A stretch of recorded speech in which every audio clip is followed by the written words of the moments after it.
Bonjour à tous, c'est Arnaud pour Frandroid.com. Suite au déballage du Nexus One et d'une présentation de la couche Android 2.1, aujourd'hui nous allons voir quelques applications, notamment suite à des remarques qui ont été faites par des utilisateurs et internautes de Frandroid.com. Donc on va commencer par l'application téléphone. L'interface a été modifiée. Voici. On regrettera peut-être la fonctionnalité qui est fournie sur le HTC Hero qui permet en fait, lorsqu'on saisit par exemple 2, 3, 4, l'application va aller chercher sur le nom des contacts avant d'afficher les numéros. Si je cherche par exemple Arnaud, donc je vais effacer ça, je vais faire A, R, N, et ici, le HTC Hero propose la liste en fait des contacts. Cette fonctionnalité est très pratique lorsqu'on cherche un numéro de téléphone plutôt que de passer sur l'onglet Contact et faire défiler pour essayer de rechercher. Vous l'aurez compris, c'est quelque chose qui est vraiment sympa.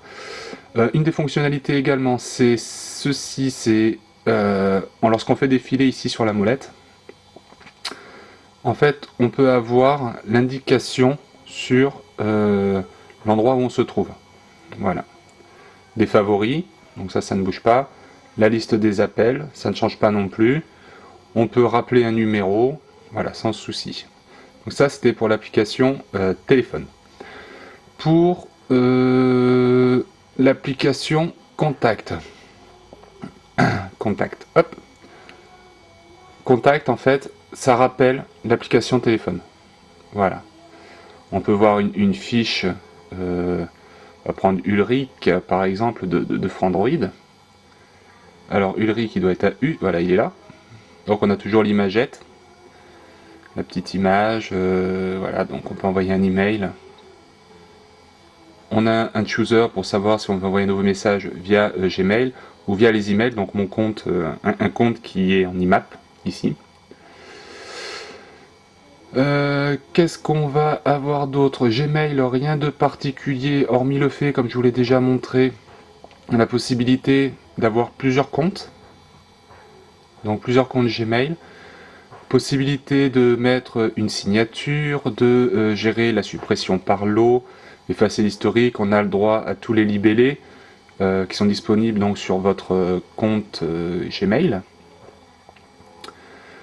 Donc voilà pour ça. Donc on m'a fait une remarque. Le calendrier qui est ici n'est pas le calendrier en standard fourni par Google. Le calendrier standard de Google, en fait, ça c'est une application. Je vais vous montrer l'icône qui s'appelle CalendarPad et qui permet donc d'avoir ceci et également de faire une visualisation un peu plus pratique, on va dire. Donc là en fait il m'a envoyé... Non, ça c'est l'application Google Calendar Standard. Donc ça c'est l'application Google Standard, d'accord. Mais je cherche à vous montrer CalendarPad. Voilà, CalendarPad.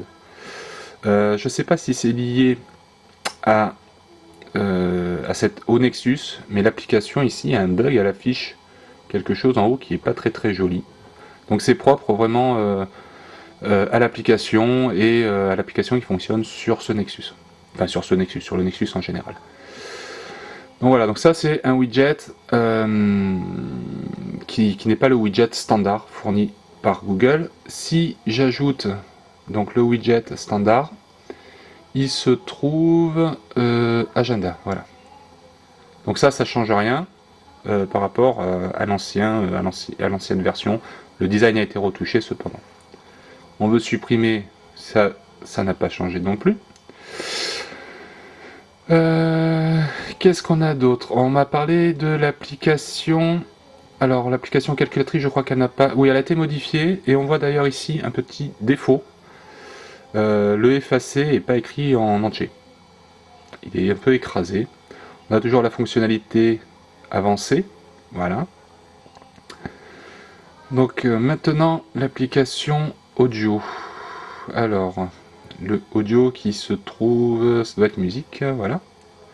L'application musique. Je vais donc ça n'a pas changé ça non plus, hein. C'est toujours la même. D'accord, on a les onglets classés par album, chansons, par artiste. On va lancer du Marcus Miller, très bon bassiste. Ah, c'est pas bon, ça c'est machin. Donc ça, ce sont des chansons qui sont fournies en standard, qui sont présents sur la carte disponible. Voilà. Alors, je sais pas si le son rendra bien.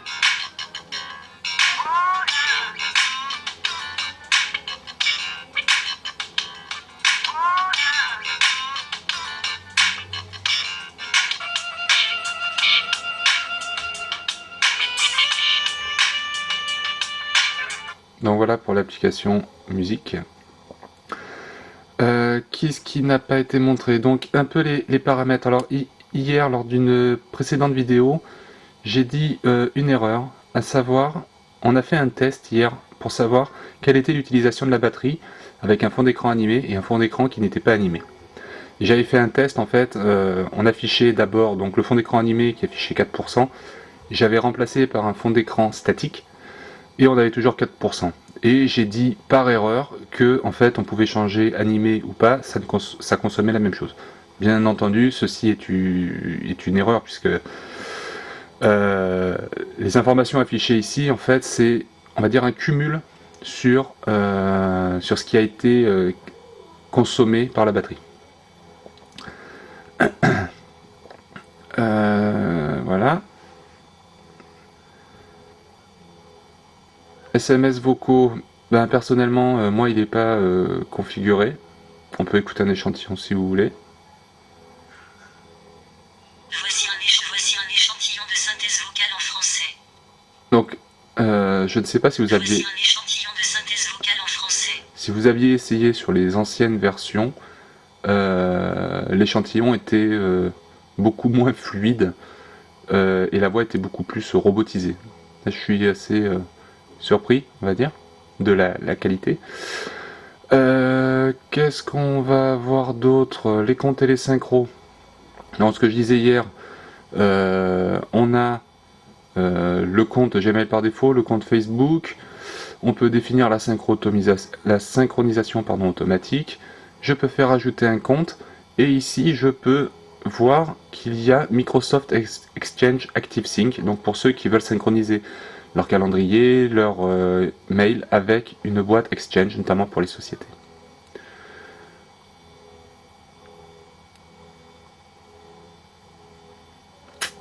Donc voilà ce qu'on pouvait voir.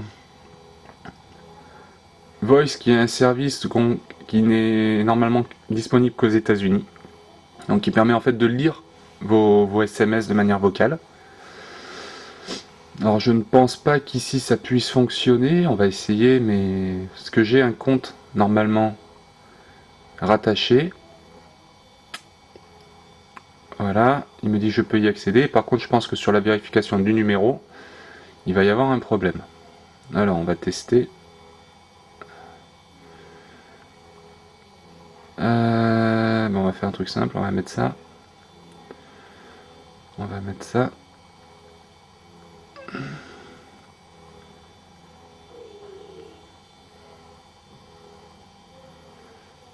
Ok. Alors est-ce que ça a marché?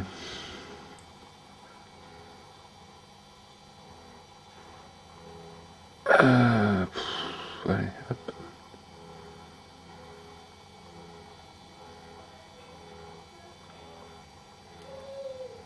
Voilà. Donc en fait, je me fais jeter parce que mon compte n'est pas configuré. Enfin, c'est un problème lié au fournisseur. Voilà. Alors si je fais mon opérateur, voilà, en fait, je reviens au service standard de messagerie.